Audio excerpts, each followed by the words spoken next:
the idea of choosing a room in the new house. He mentioned a room that's about 250 square feet, right in the middle, with the smell of fresh wood in the air.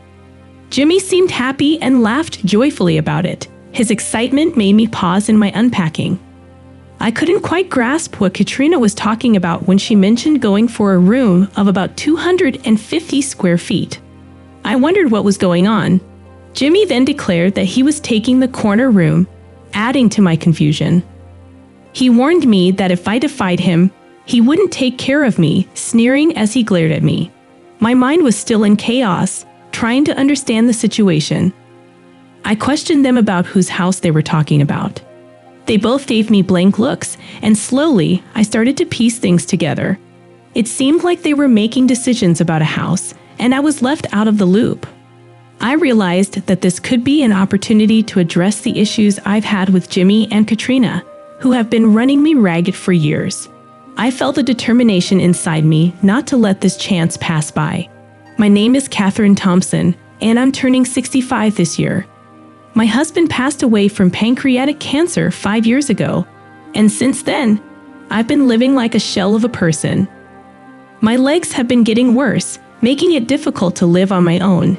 Jimmy, my eldest son, brought some hope into my life when he got married to Katrina.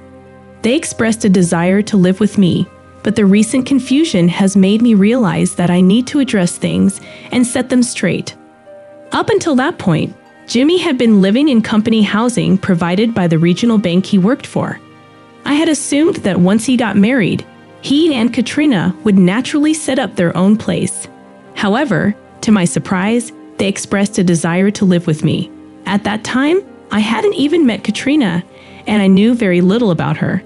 Still, after losing the love of my life and feeling a profound emptiness in my heart, Jimmy's offer to live together felt like a consolation from God.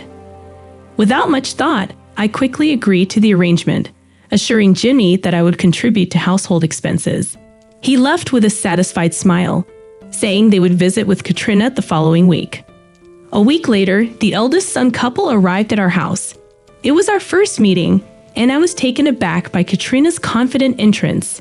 Despite being the same age as Jimmy, she wore a short skirt, had pink-dyed hair, and flamboyant, glittery nails. She immediately commented on the house's condition, calling it rundown and small. Taken aback, I introduced myself and greeted her. However, Katrina continued criticizing the house without a proper greeting. Jimmy responded dismissively, saying it's better than nothing, which confused me. Just a week ago, he seemed enthusiastic about moving in.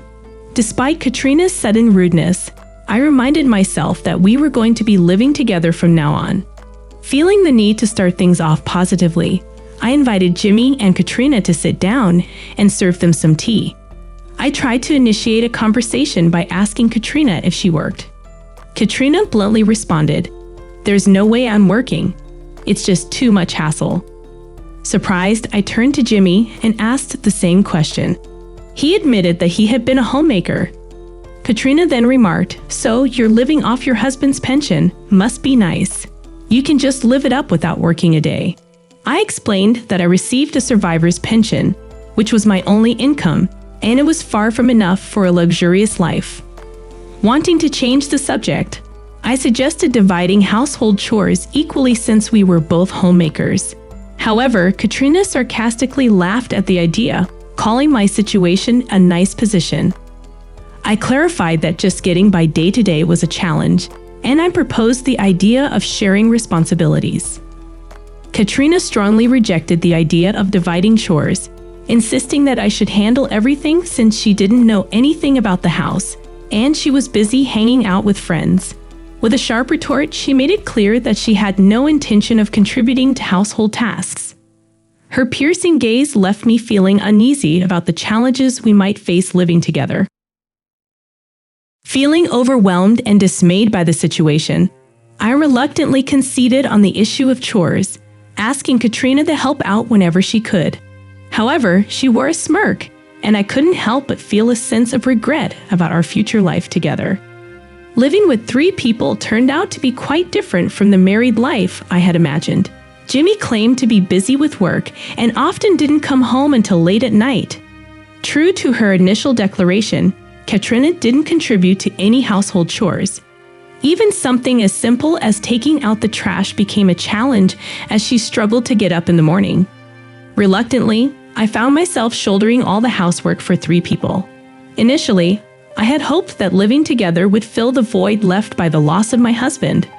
However, I now regretted the decision, wondering if I might have been better off alone. Katrina not only neglected household chores, but also spent her days out and about, flaunting a flashy appearance. I suspected she might be a bit wild, but her frequent outings were beyond what I had anticipated. Every time she came home, she carried shopping bags from well-known international brands, items far beyond what my pension could afford. When I questioned her about it, she claimed to buy them with her allowance. However, given Jimmy's salary, it seemed unlikely that he could afford such luxury items regularly. To add to my concerns, about a month into living together, I expected Jimmy to contribute financially to the household. I checked the bank, hoping to find a transfer of his salary, but there was no money from Jimmy. This unexpected issue deepened my worries about our living arrangement. I recalled Jimmy saying he would contribute financially to the household, but after a month without any transfer, I thought he might have forgotten or been delayed. As 2 months turned into 3, I finally approached Jimmy about the issue, explaining that covering expenses for 3 people on my pension alone was challenging. Jimmy apologized, claiming he forgot and promised to contribute next time. Relieved, I trusted that he would keep his word. However, this turned out to be an empty promise, and he never made the financial transfer. Despite pleading with him multiple times, Jimmy, often drunk by the time he got home, would either genuinely forget or pretend to do so. Realizing I couldn't rely on Jimmy for financial support, I had no choice but to find a part-time job. I began working at a local flower shop, and though returning to work was exciting, the long hours took a toll on my body. Well past retirement age, the pressure of earning enough to support 3 people weighed heavily on me. I worked 6 to 8 hours during the day, similar to a full-time job, and returned home to prepare dinner for 3. However, Katrina, as usual, refused to help with chores, even though I had started working. Instead, she would throw tantrums over the meals I cooked, behaving like a small child. On one evening, she flipped her plate, complaining about the taste and demanding I make curry instead. These incidents became a recurring pattern, with Katrina finding faults in my meals based on her mood. Feeling a mix of anger and sadness, I realized arguing with the unreasonable Katrina was futile. Silently, I remade the meal, but deep inside, I yearned to break free from this challenging living situation. Realizing that I couldn't continue living in the current challenging situation, I decided to find a hobby to distract myself. I approached Mrs. Smith, the manager of the flower shop where I worked part-time, and asked for suggestions on hobbies I could do at home. Mrs. Smith, a woman in her 40s who radiated beauty, fitting the image of a florist perfectly, suggested trying something handmade and mentioned I could use discarded flowers from the shop. Taking her advice, I decided to make jewelry using flowers. The process turned out to be a lot of fun, and I discovered a natural skill for creating jewelry that looked just as good as store-bought pieces. The knowledgeable manager even showed me a website where I could sell my handmade creations. Out of curiosity, I posted some of my jewelry for sale, and within a week, orders started pouring in, providing me with a new source of income. The joy of earning money from a hobby was exhilarating, and I devoted every spare moment to making jewelry. Despite Katrina's scoffs and dismissive comments, I persevered. She tried to annoy me by calling me a burden to society and an old person who's useless, but I chose not to react. I had overcome my fear, and regardless of what Katrina said, I wasn't afraid anymore. 5 years had passed since I started making jewelry, and during this time, I had found a sense of purpose and independence through my hobby. Recently turning 65, I decided to buy a new house nearby, although I cherished the memories of my old home with my late husband.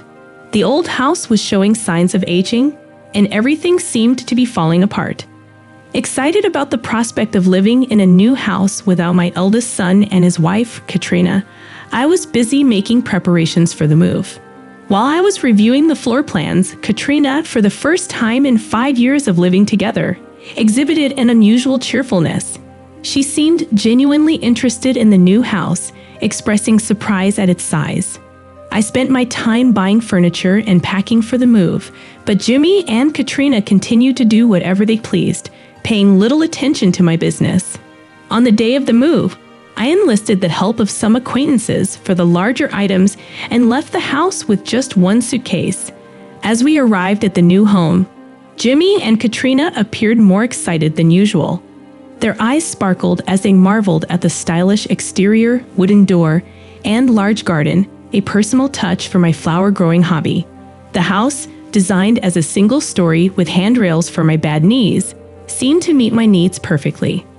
As I unpacked, Jimmy and Katrina explored the house, expressing delight at its spaciousness and cleanliness. However, things took an unexpected turn when they announced their choice of rooms. Katrina wanted a room of about 250 square feet in the middle of the house, while Jimmy claimed a corner room. Jimmy declared that if I defied him, he wouldn't take care of me, leaving me perplexed and uneasy. Confused about whose house we were actually talking about, I questioned my eldest son and his wife. They responded with vacant looks, deepening my sense that something wasn't adding up. As the situation unfolded, a sense of unease and confusion settled in, raising questions about the true nature of their intentions. With a fiery determination inside me, I saw the situation as a chance to set things straight with my eldest son, Jimmy, and his wife, Katrina, who had been running me ragged for years. I felt compelled to make it clear that I bought the new house for myself. Standing in front of Jimmy and Katrina, I explained the reasons behind buying the house: the deterioration of the original house with age, my desire to end our cohabitation, and the thought that it might be more comfortable for them to live on their own. I expressed my perspective and the fact that I never discussed with them the idea of living together in the new house. Jimmy and Katrina were bewildered by my confession, not having heard anything about my intentions to live alone. I found it surprising that they assumed they would be living with me indefinitely. I clarified that I didn't mention anything about them moving in because I assumed they were just coming to see my new place. Addressing Katrina, I pointed out that she disliked everything about my cooking and cleaning, making it clear that I never expected her to want to continue living with me. Katrina was left speechless, uttering only a stifled in response. However, Jimmy raised the issue of how I had the money to buy such a house.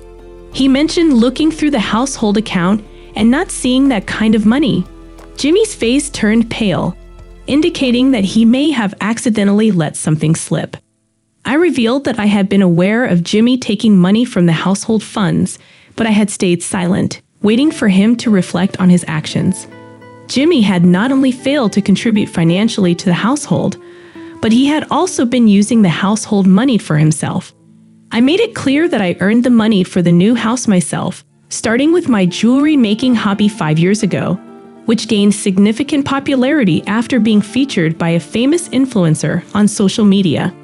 My income had increased, allowing me to afford the new house. Yes, the reason I, living on a pension, could afford a house was due to my success in selling jewelry.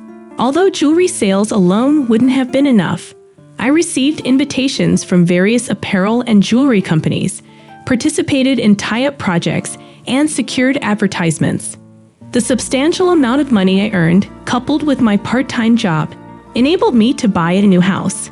The strained living situation with my eldest son and his wife motivated me to use this money for a fresh start.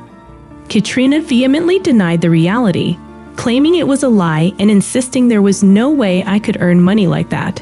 However, I knew about Katrina's past: dropping out of high school, having a fight with her parents, running away from home, lying about her age to work nights, and eventually becoming homeless. I sympathized with her difficult situation, even though her actions were questionable. After about a year of living together, I suspected Katrina of shoplifting. Wearing luxury items from the beginning seemed suspicious, considering Jimmy's salary couldn't cover the cost. One afternoon, I discreetly followed Katrina and recorded evidence of her shoplifting on my phone. Instead of confronting her immediately, I decided to keep the evidence, thinking I might turn it over to the police if she didn't change her ways. Confronting Katrina with the video evidence, she was left speechless, unable to deny the truth. I then turned my attention to Jimmy, accusing him of stealing money from the bank where he worked. I revealed that the daughter of my florist manager, a new graduate at the same company and in the same department as Jimmy, had witnessed him pocketing money entrusted to the bank. Although there was no concrete evidence, I had suspicions about Jimmy's actions, especially considering the substantial allowance he gave Katrina without contributing to the household funds. Jimmy, now trembling, admitted to his actions, realizing that I had gathered information about their wrongdoings. The confrontation revealed a web of deceit and betrayal, leaving me to grapple with the shocking truth about my eldest son and his wife. It seemed likely that Jimmy's admission of theft was true. He fumed with anger, blaming the manager's daughter for the betrayal. I seized the moment to confront Jimmy about his attitude, rebuking him for thinking he was the most important person in the house and acting high and mighty both at home and at work. I asserted that the house was bought with my own hard-earned money, not his, and demanded that he and Katrina leave immediately. My scream sent Jimmy and Katrina fleeing from the house in terror. The relief I felt knowing that I would no longer have to endure their presence made my heart feel lighter. Subsequently, I reported their crimes to the police, and they were taken away without any fuss, clear evidence of Katrina's shoplifting and Jimmy's theft present on security cameras. I experienced no stir of emotion seeing my child and his wife being led away by the police. Despite initially being pleased with their intention to comfort me, the reality of living with two individuals who did as they pleased accumulated stress over time. Reflecting on their true motives for living with me, I decided to say goodbye to a life of insults and financial exploitation. Even if Jimmy and Katrina were to be released by the police, I was certain they would be too busy paying off their debts. I anticipated their marriage falling apart, given their inability to manage household chores. I remained resolute in my decision not to help them again and vowed to lead a life free from ties to my eldest son and his wife. Continuing my part-time job at the flower shop, I put even more effort into making jewelry. The revelation that the flowers used in my creations came from the flower shop attracted an unprecedented number of customers. Responding to customers' requests, I began selling flowers specifically for use in jewelry. Despite the manager's concern, I insisted on continuing both my work and my hobby, believing that if using flowers from the florist in my jewelry helped the shop flourish, it was the best outcome. I plan to walk this new path in life enriched by both my work and my hobby. I hope you guys enjoy our video. To watch more interesting incoming stories, subscribe to our channel. Thank you.